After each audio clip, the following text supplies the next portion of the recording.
कृष्णं नारायणं वन्दे कृष्णं वन्दे पृथासुतं कृष्णं द्वैपायनं वन्दे कृष्णं वन्दे ब्रजप्रियम्। ओम श्री गणेशाय नमः। एक दिन उनका पुत्र सुखदेव अपने मित्रों सहित बावड़ी में स्नान करने गया और अपने मित्रों सहित जल में प्रवेश करके नहाने लगा और जल में डूबकर मर गया। तब उसको जल से बाहर न आते देख उसके साथी हाहाकार करते हुए भागे और उन बालकों ने गौतमी को जाकर सब वृत्तांत सुनाया। उन बालकों की यह अप्रिय वाणी को सुनकर वह पृथ्वी पर गिर पड़ी। इतने में सुदेव भी वन से आ गया और पुत्र का मरण सुनकर कटे हुए वृक्ष की तरह पृथ्वी पर गिर पड़ा। फिर दोनों स्त्री पुरुष उठकर बावड़ी में गए। वहाँ मरे हुए पुत्र को आलिंगन कर शरीर को गोदी में लेकर सुदेव शर्मा बारंबार हाहाकार करने लगा। गोदी में पड़े हुए मृत पुत्र को देखकर रोने लगा और विलाप करते हुए कहने लगा, हे पुत्र, मेरा सोच हरने वाली मनोहर वाणी को और मेरे मन को आनंद देने वाली वाणी को तुम मुझसे कहो। तुम अपने वृद्ध पिता माता को छोड़कर जाने के योग्य नहीं हो। हे वत्स, तुम्हारे श्रेष्ठ मित्र वेद पढ़ने के लिए बुला रहे हैं, तुम्हारा उपाध्याय पढ़ने के लिए बुला रहा है। तुम इस समय कैसे सो रहे हो? मैं तुम्हारे बिना नहीं जी पाऊँगा, न ही घर जाऊँगा। अब मेरा वन में भी क्या काम है? ऐसा कहते कहते भगवान के नामों का वह सुदेव उच्चारण करने लगा।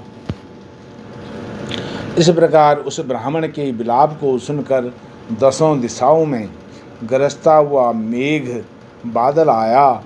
उस मेघ से पर्वतों को कंपायमान करता हुआ तीक्ष्ण स्पर्श करता हुआ बड़े वेग से वायु चलने लगी और अत्यंत जोर से वहाँ बिजली चमकने लगी और मेघ शब्दों से चारों दिशाएं पूरित हो गई।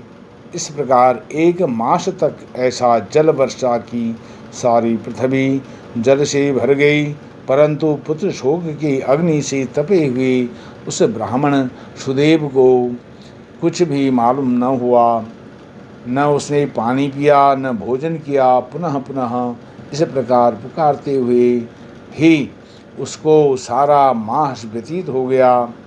वह मास श्री कृष्ण भगवान का प्रिय पुरुषोत्तम मास था, जो अनजाने में भी उस ब्राह्मण ने पुरुषोत्तम मास की सेवा की, जिससे अत्यंत प्रसन्न होकर श्री कृष्ण भगवान प्रकट हो गए। उस समय मेघ बरसना बंद हो गया।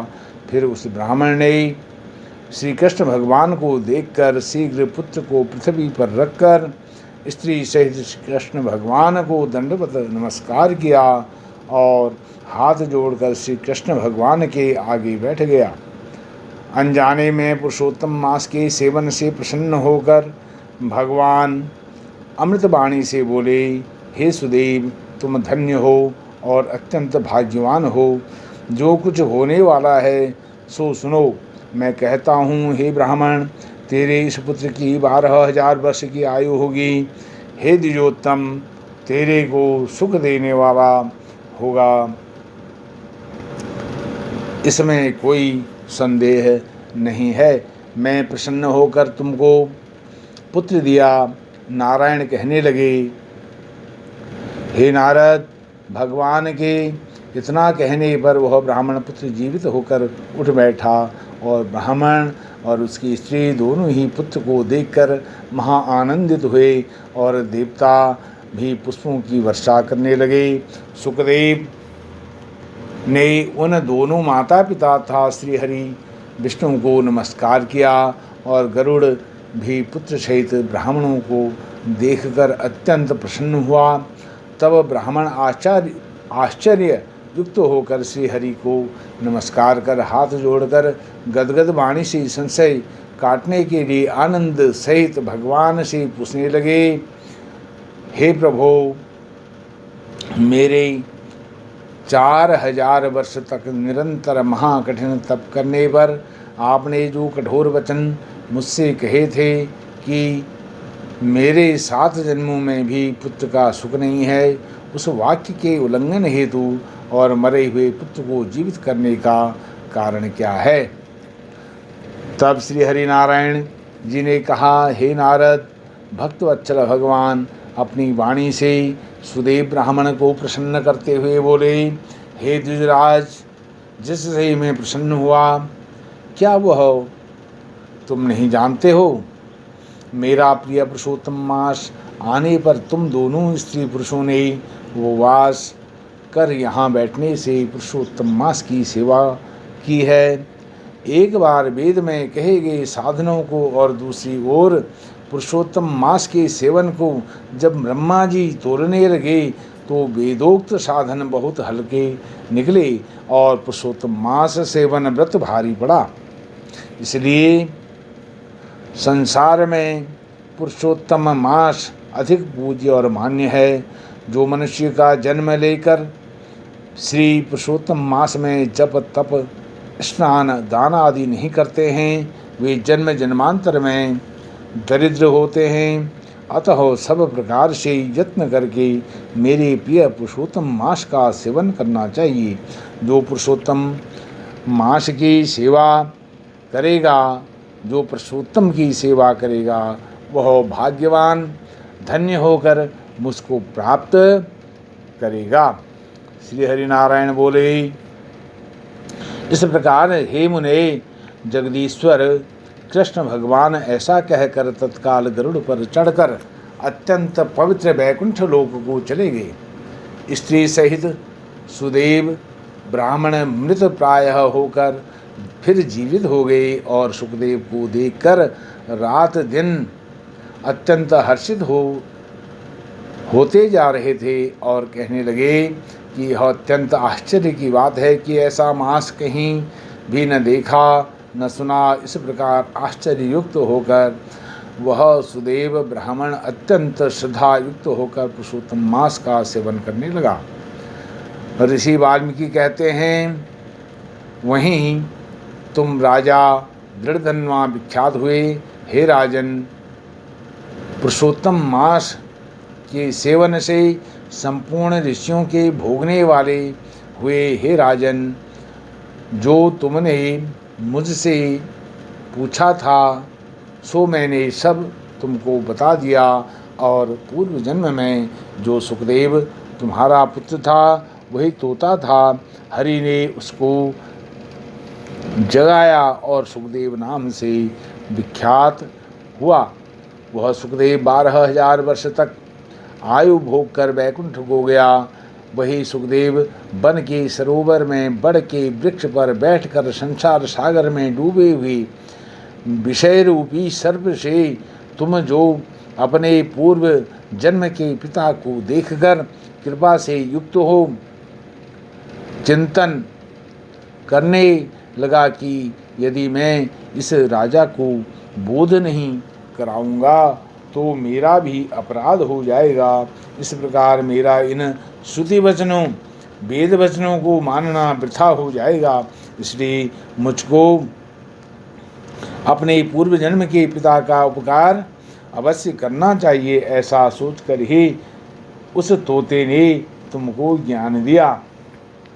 तब सूत जी कहने लगे, श्री हरिनारायण के मुख से दृढ़धन्वा के पूर्व जन्म के वृत्तांत को सुनकर नारद जी श्री हरि नारायण से फिर पूछने लगे, हे तपोनिधे राजा दृढ़धन्वा फिर वाल्मीकि ऋषि को क्या कहने लगे, सो आप कृपा करके मुझसे कहिए। श्री हरिनारायण बोले, हे नारद, राजा दृढ़धन्वा वाल्मीकि ऋषि से कहने लगे, हे मुने, यह मोक्ष देने वाला पुरुषोत्तम मास व्रत कैसे करना चाहिए और इसकी पूजा करनी चाहिए और इसकी विधि क्या है, सो आप कृपा करके सब लोगों के हित के लिए, संसार के हित के लिए मुझे यह सब बताइए। वाल्मीकि बोले, हे राजन, ब्रह्म मुहूर्त में उठकर ईश्वर का चिंतन कर स्नान शौचादि से निवृत्त होकर फिर स्नान प्राणायाम करके संध्या वंदन करें। जब तक सूर्य का दर्शन न हो गायत्री का जप करता रहे, फिर सूर्य मंत्रों से सूर्य को अर्घ्य देवे और सायंकाल अपने पैरों तथा भूमि को नमस्कार करे। फिर यस्य स्मृता च नाम उक्त्वा तपो यज्ञं गृहादिषु नूनं संपूर्णतां याति सद्यो वंदे तम अच्युतम, इस मंत्र से प्रार्थना करे। जो ब्राह्मण श्रद्धा से विधिपूर्वक संध्या वंदन करता है उसको तीनों लोकों में कुछ भी कठिन नहीं है। यह सब कृत्य दिन में पूर्व भाग का है। इस प्रकार नित्य कर्म करके श्री हरि विष्णु का पूजन आरंभ करे। फिर स्त्री पुरुष शुद्ध हो वाणी को एकाग्र करके शुद्ध गोल व चौकोर गोबर से ली हुई भूमि पर व्रत सिद्धि के लिए चावलों से 8 दल वाला कमल, 8 दल कमल बनावें।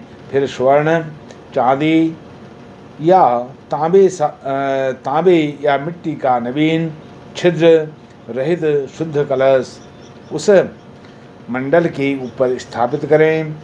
फिर उस कलश में तीर्थ का जल भर दें। इस प्रकार कलश स्थापन कर उसमें सब तीर्थों का आवाहन करें। गंगा, गोदावरी, कावेरी, सरस्वती मेरी शांति के लिए पापों का नाश करने के लिए आओ। गंगे च यमुने चैव गोदावरी सरस्वती नर्मदे सिंधु कावेरी जले अस्मिन् सन्निधिं कुरु। इन मंत्रों से मुझे बुलाना चाहिए, गंगा जी का आवाहन करना चाहिए, तीर्थों का आवाहन करना चाहिए।